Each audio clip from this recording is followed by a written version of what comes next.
Bon, ben vous reconnaissez ce rond-point de la 28, évidemment, à Parigny-l'Évêque, et surtout ce magnifique bâtiment des menuiseries Bourgneuf. Comme vous, on est intrigué de savoir ce qui se passe à l'intérieur. Eh bien, on y est, via LMTV Sarthe, va dans les coulisses de cette pépite de l'industrie sartoise. Et je pense que c'est Pascal Joubert, son dirigeant, qui nous reçoit maintenant. Bonjour Pascal. Bonjour Pascal. Merci de nous accueillir. Alors, vous dirigez cette société depuis ? Depuis 2006. Elle est beaucoup plus ancienne. Absolument. C'est une entreprise qui a plus de 100 ans. J'ai le livret de la société qui date de 1910. J'ai repris cette société à M. Bourgneuf. C'était la 3e génération de menuisier.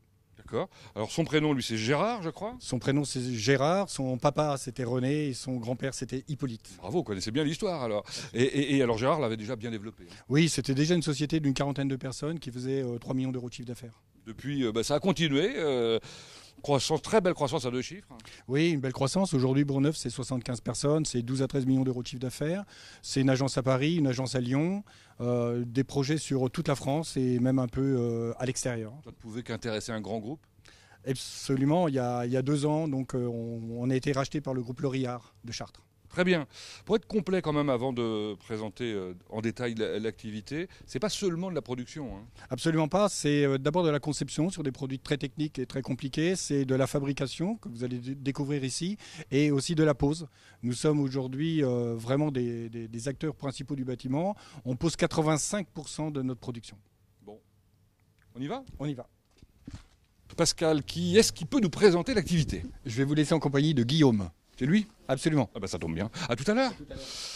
Bonjour messieurs, dames. Vous êtes Guillaume, j'imagine ? Oui. Et vous ? Virginie. Betty.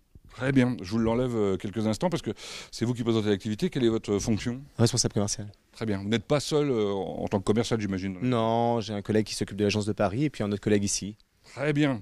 Alors Paris, on le voit ici dès l'entrée, New York et Londres, ça veut dire que vous êtes partout ? Oui, Paris c'est principalement notre activité. Londres, on y a un très gros chantier qui est le mandarin oriental et New York, on y expose, donc on y travaillera peut-être. Alors l'entrée ici, c'est en quelque sorte le showroom de la maison. Je crois voir la gamme tradition, c'est ça ? Ouais, c'est ça. C'est la menuiserie à la française, faite à l'ancienne, avec ses assemblages traditionnels. Celle-ci, elle a des volets intérieurs. Des moulures de style, des ébrasements. De jolies ferronneries ? De jolies ferronneries, oui, tout à fait. Bon, ça c'est plutôt destiné à... Ça c'est pour un château, c'est un château privé. Bon, vous savez faire pour des maisons plus simples éventuellement ? Oui, on fait des choses beaucoup plus conventionnelles, des menuiseries dites à recouvrement. D'accord. Alors donc gamme tradition, ce que je vois là, c'est peut-être traditionnel aussi, mais c'est quand même beaucoup plus original et plus compliqué. Ouais, alors ça c'est une fenêtre qui est bombée, vous voyez les verres ne sont pas droits, hein, ils sont bombés. Oui, ça va également pour des bâtiments... Monuments historiques quoi. Monuments historiques principalement, ouais. Bon. De la modernité, c'est clair, la meilleure preuve c'est l'entrée, hein, cette grande baie vitrée. Oui, c'est aussi une spécificité Bourgneuf, on fait des choses très contemporaines, notamment des murs rideaux, des assemblages de menuiserie. Alors murs rideaux qu'on trouve comme celui-ci, mais en beaucoup plus grande dimension. Oui, par exemple en ce moment on fait le collège de Bercé à Château-du-Loir, où là on a des ensembles de plus de 10 mètres de haut. Je crois savoir que vous avez une autre gamme encore, alors beaucoup plus spécialisée pour les gens qui veulent se protéger. Oui, on fait des menuiseries coupe-feu par flamme et également par balle maintenant. Carrément. Ouais. Bon. Pour commencer à visiter le process de fabrication, on va où ? Eh bien après la partie commerciale, on va au bureau d'études. D'accord. C'est là-haut ? Ouais, je vous y emmène. Bon, on se retrouve tout à l'heure ? Ouais, je vous laisse, mon bureau est ici et le bureau d'études est juste au fond à gauche. À tout à l'heure. Oh, les grands bureaux d'études. Bonjour messieurs. Bonjour. Michael ? C'est lui.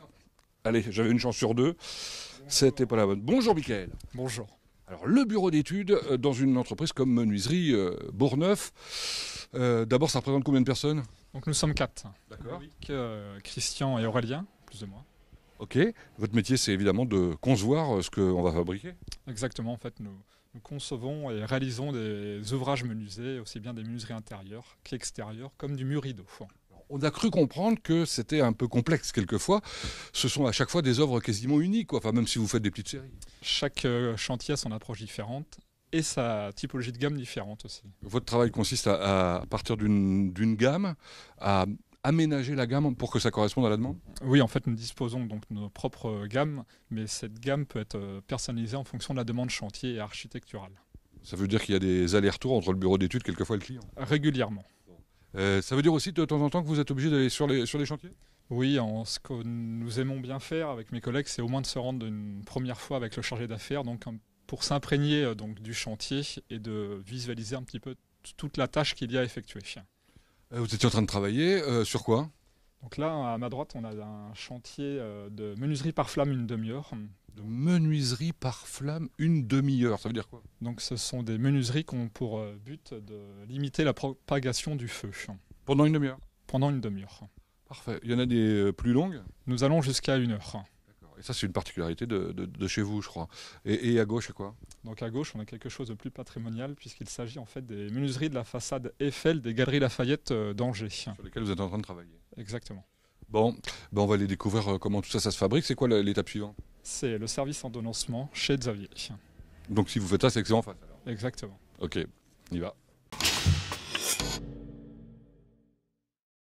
C'est pas écrit sur la porte de son bureau, mais j'imagine que c'est Xavier que je retrouve. Oui, bonjour. Bonjour. Vous occupez d'ordonnancement, c'est ça? Oui, c'est ça. Et c'est quoi l'ordonnancement? Eh bien, on va faire en sorte d'organiser les dossiers de production pour la production et que ça sorte au bon moment pour le client. Oui, ça c'est une bonne idée. Respecter les délais, Voilà, par c'est exemple. Mais je crois savoir que c'est pas si simple que ça. Hein. On a vu le bureau d'études, il fait des jolis plans, il doit les faire valider par son client. Mais là, c'est pas pour ça que ça va rentrer en production tout de suite. Oui, c'est ça. Donc, on a toujours quelques optimisations de plans à faire, de conception, ainsi que tout ce qui est bonne information pour l'atelier. Voilà. Ça veut dire que vous êtes l'interface entre l'atelier et le bureau d'études. C'est ça. Qu'est-ce qui se passe après, une fois que ça s'est terminé? Eh bien après, on va mettre en production, c'est-à-dire que c'est le lancement. Donc avec mon collègue Valentin, nous allons donc récupérer les plans du bureau d'études et les saisir pour pouvoir donner les bonnes informations à l'atelier. Sous quelle forme? Ça peut être document papier, donc plan, ça peut être des données numériques et par moment des informations pour la machine. Vous étiez en train de regarder des plans d'atelier. Ça veut dire quoi? Que dans votre travail, il y a aussi l'optimisation de l'organisation de l'atelier? Oui, c'est ça. Voilà. Donc, on essaye continuellement d'améliorer la production pour trouver des solutions. Par exemple, actuellement, on a mis en place une ligne de finition pour garantir nos peintures 10 ans et aussi trouver des gains de production. D'accord. Ben, c'est bien, vous la dominez, là, littéralement. Voilà, juste à côté. Parfait, merci en tout cas pour cette présentation. On va voir le responsable de production maintenant.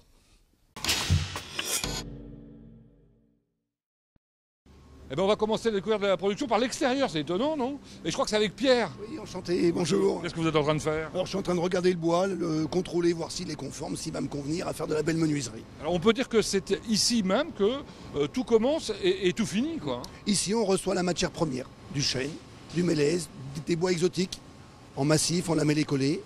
Et on va les transformer dans l'atelier que vous allez voir plus tard. Donc ici on voit la matière première et on voit la matière finale qui est dans le grand tonnoir là-bas, qui nous sert à récupérer les copeaux, les déchets pour faire du pellet pour les chauffe-eau, les chaufferies centrales. Donc il n'y a pas vraiment de déchets. On n'a pas vraiment de déchets, très peu de déchets, tout est recyclé. Ça, c'est formidable. Bon, alors on va découvrir un atelier gigantesque. Combien de mètres carrés? On a 3000 m², on est 35 personnes. Alors un atelier qui a été agrandi récemment d'ailleurs. Alors on a agrandi l'année passée de 500 m² pour mettre une cabine à peinture ultra moderne qu'on découvrira par la suite. Alors la particularité c'est que sa conception, elle s'est faite à partir de l'implantation des machines. Tout à fait, on a créé un process en mettant les machines là où il le faut pour qu'elles soient productives. Et on a fait une enveloppe autour qu'on découvre aujourd'hui, un bâtiment en bois. D'accord. Première étape en quelque sorte de la fabrication. Alors la première étape, c'est le débit. On va tronçonner les pièces de bois, on va les déligner pour leur donner leur section finale. C'est ce que fait... Donc là, c'est Dominique qui s'occupe de cette partie-là. Très bien. Ensuite, deuxième étape. Alors deuxième étape, on est avec Joseph, on fait le corroyage.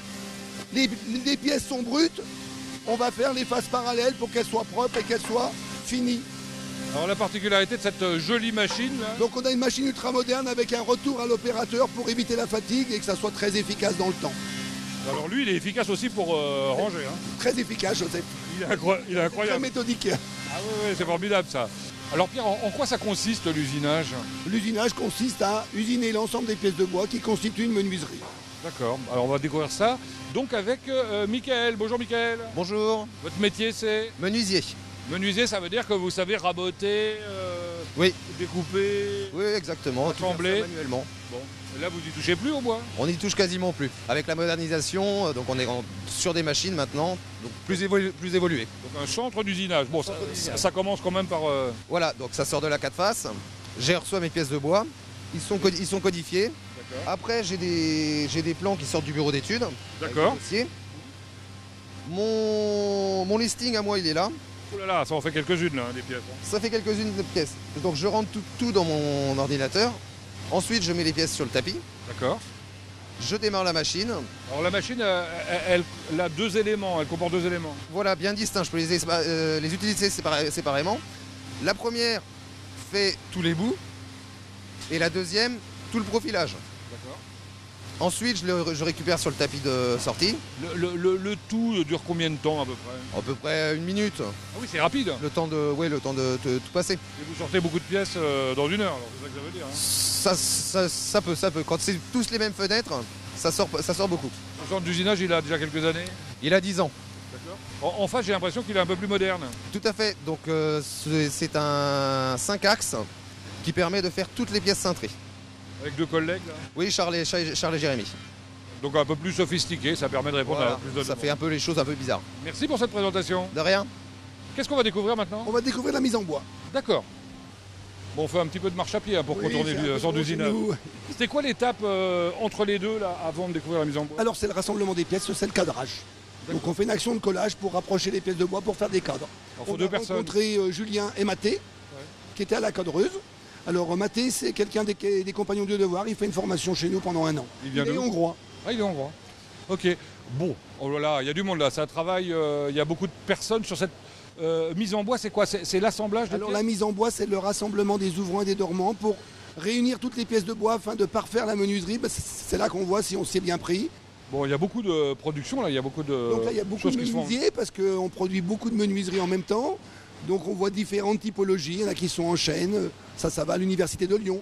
D'autres en exotique. Et puis alors là, Lafayette. ouais, alors là j'ai aperçu des montants absolument colossaux et assez particuliers. Donc là, c'est très ouvragé. Il a fallu qu'on fasse la copie de l'ancien. Donc on a fait des crosses en chaîne avec une belle moulure. Ok. Ça aussi c'est le même chantier, le Galerie Lafayette. Là, c'est Galerie Lafayette. C'est des menuiseries qui sont cintrées en plante parce qu'au Galerie Lafayette à Angers, il y a bien une tour qui est cylindrique. Donc on a 6 menuiseries bombées avec des vitrages bombés également. Je sais pas si vous voyez l'épaisseur, c'est du solide. Bon, on va découvrir maintenant votre dernier investissement. La cabine à peinture avec Julien. Très bien. Julien qui est parti, mais je vais le rattraper. Pardon Julien, bonjour. Bonjour. Alors Julien, vous êtes le peintre de la maison. Oui, voilà, depuis 2 ans. Ok, donc peu de temps après que vous soyez arrivé, on a fabriqué cette magnifique cabine. Oui, voilà, ça fait 7 mois qu'on a la cabine. Un bel outil. En tout cas, est-ce que vous pouvez nous expliquer comment il fonctionne? Tout d'abord, on accroche les pièces. On traite ces pièces avec de l'antitanin. Pour que la peinture, elle reste toujours aussi optimale ensuite. Oui, voilà.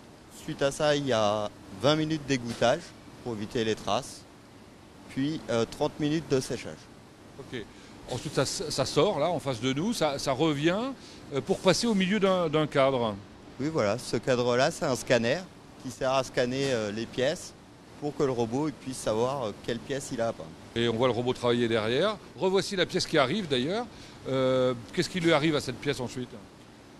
Cette pièce-là, une fois peinte, passe 40 minutes en séchage. Elle est égrenée et repasse dans le robot 1 à 2 fois. Égrené, ça veut dire quoi? Poncer? Poncée. Systématiquement. Oui, entre chaque couche. D'accord. Incroyable. Votre métier, ça n'est plus d'utiliser le pinceau?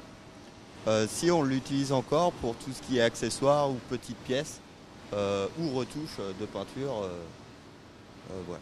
Oui, alors quand je dis pinceau, hein, c'est pas obligatoirement un pinceau, on est d'accord. Ça peut être un pistolet. Oui, oui. Et évidemment, ça doit être le cas, j'imagine, sur ces pièces là derrière nous. Oui, voilà, ça a été fait au pistolet. Ok. C'est quoi le type de peinture? C'est de la peinture à l'eau, de l'hydro. Merci pour toutes ces informations, c'était passionnant, Julien. On va à l'étape suivante.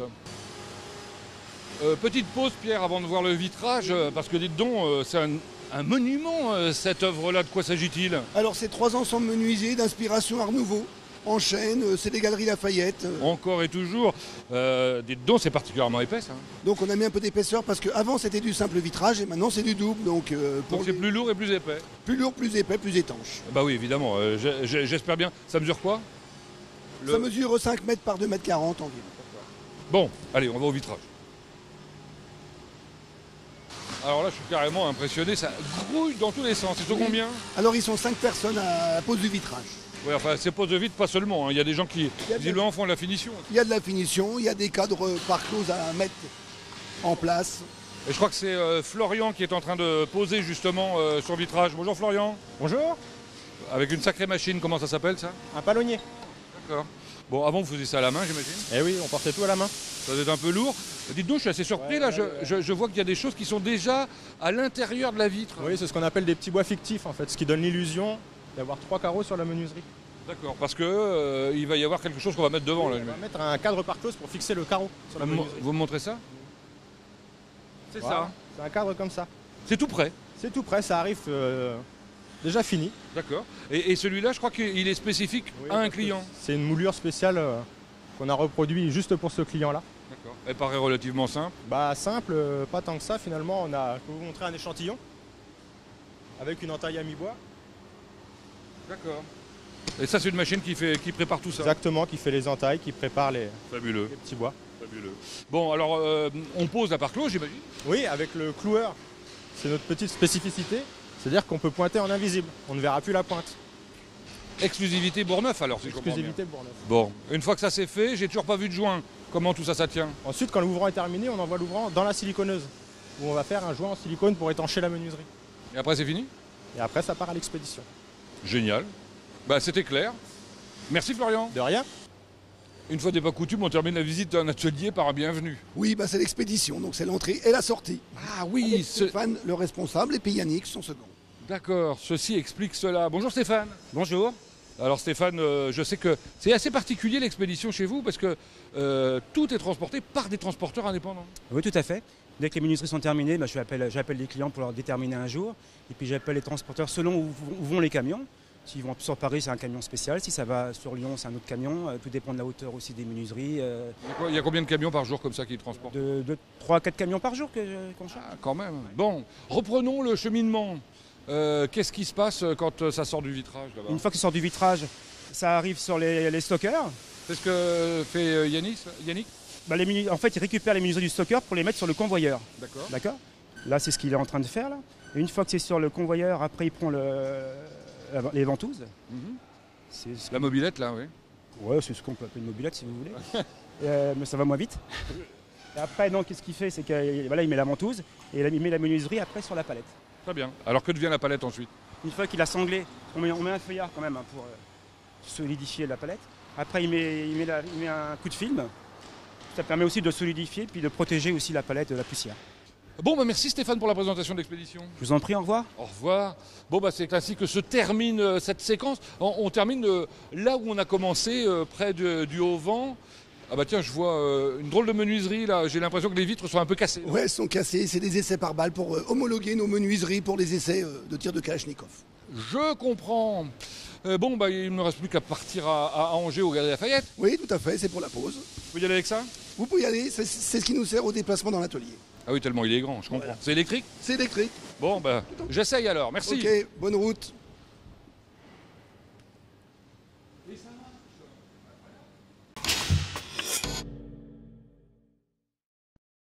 Vous l'avez imaginé, évidemment, j'ai lâché le scooter électrique des ateliers pour arriver sur cette splendide place de ralliement et surtout devant cette magnifique devanture, celle des Galeries Lafayette, bâtiment classé. C'est un gros chantier du moment. Hein. Tout à fait, oui. C'est un chantier en plus qu'on va faire dans un délai très court de 5 semaines sur place. Ouais. Alors quand je dis gros chantier, en chiffres, ça représente quoi? Environ 40 menuiseries, dont 10 dans le style du bâtiment, qui est un style Art Nouveau, et 3 menuiseries vraiment spectaculaires. Oui, qu'on a vu en fabrication, effectivement, on va les voir en montage dans un instant.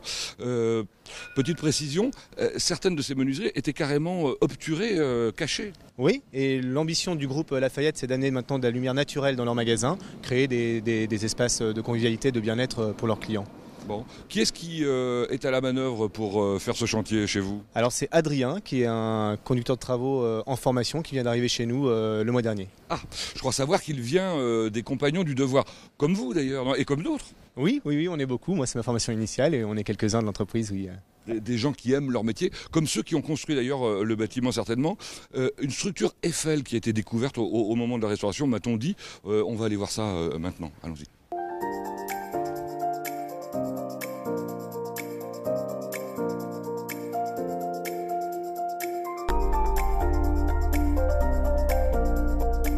Nous avons monté d'un étage et, comme l'adage le dit, pendant les travaux, la vente continue évidemment. C'est impressionnant, dites donc, ce chantier lumineux. Alors vous êtes Adrien? C'est ça, oui, bonjour. Je suppose. Alors Adrien, vous êtes le petit nouveau de l'équipe, c'est ça? C'est ça. Ça fait combien de temps que vous êtes ici? Un mois. Ok. Votre fonction? Conducteur de travaux.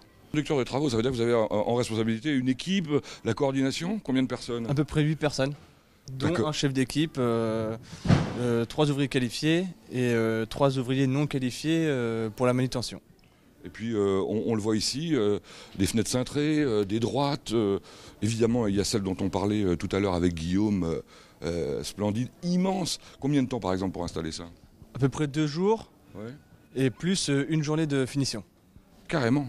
Oui. Donc ça fait du boulot, et puis il ne faut pas perdre de temps, hein. Je crois qu'il y a un planning serré. Voilà, c'est ça, il y a des délais à respecter qui sont définis par les Galeries Lafayette.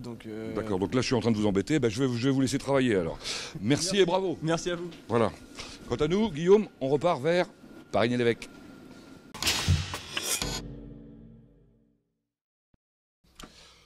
De retour au siège à Parigny-l'Évêque, on est dans la salle de réunion, on est en train de travailler dur. Je reconnais Loïc, Pierre et Pierre-Holène, je crois. C'est ça, tout à fait. C'est quoi votre fonction? Je suis responsable commercial grand compte. Et là, qu'est-ce que vous êtes en train de faire? On est en train de préparer un nouveau dossier qu'on a eu, voir techniquement la faisabilité, et donc on en débat. Il ne faut pas qu'on vous empêche de travailler, hein. Continuez évidemment. Grand compte, ça veut dire quoi? Les gros faiseurs, l'entreprise Bouygues, Vinci, Eiffage, etc. Oula, ça veut dire que vous répondez à des appels d'offres en fait. Tout à fait, on répond aux appels d'offres sur l'ensemble du territoire. France, et là on a répondu aussi en Angleterre et on a décroché un chantier là-bas. D'accord. Vous avez d'autres types de clients que ces grands comptes, hein? Oui, on a les architectes et aussi on travaille aussi pour les particuliers. Qui ont des châteaux. Voilà, des châteaux, mais on ne fait pas que des châteaux, on fait aussi des maisons. Plus simple. Exactement. Bon, il n'empêche que vos références sont sacrément costauds, hein. Oui, tout à fait. On a réussi à faire l'hôtel Crillon, le Ritz.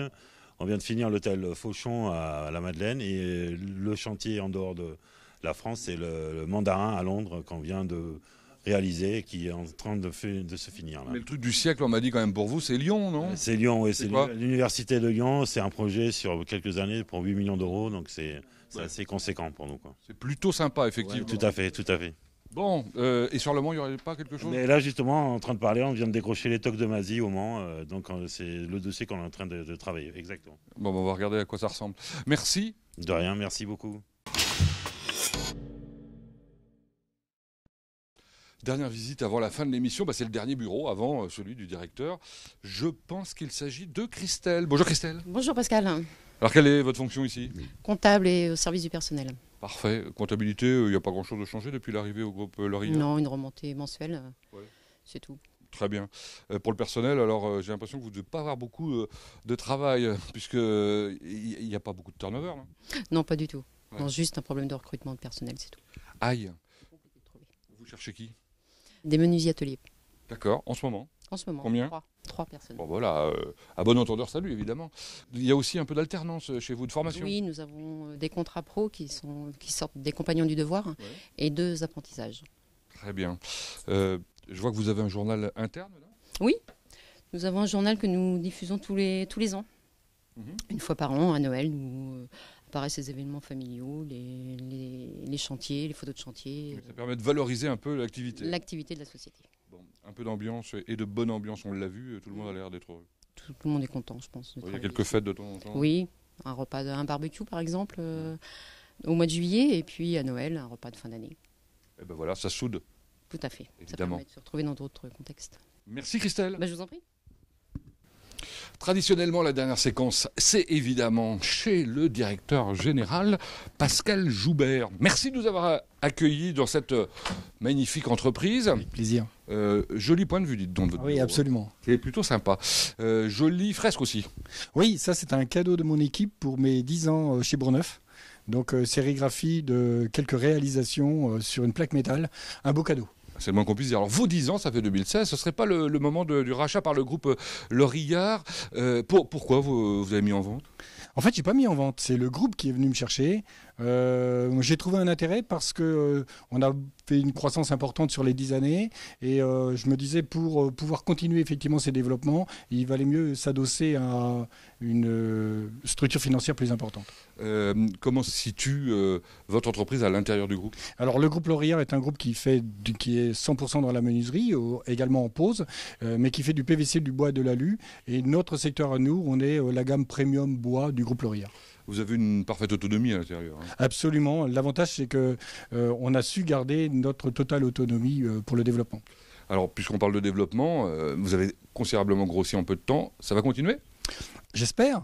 En tout cas, on s'est donné toutes les chances en intégrant le groupe Lorillard avec effectivement des investissements qui ont été importants cette année de 1 million d'euros et qui vont continuer dans les années qui viennent si le marché est là, et je pense qu'il sera là. Merci de nous avoir accueillis encore une fois. Merci Pascal. Et bonne chance. Merci. Nous, on va se retrouver bientôt ailleurs, dans une autre entreprise, une pépite de la Sarthe évidemment.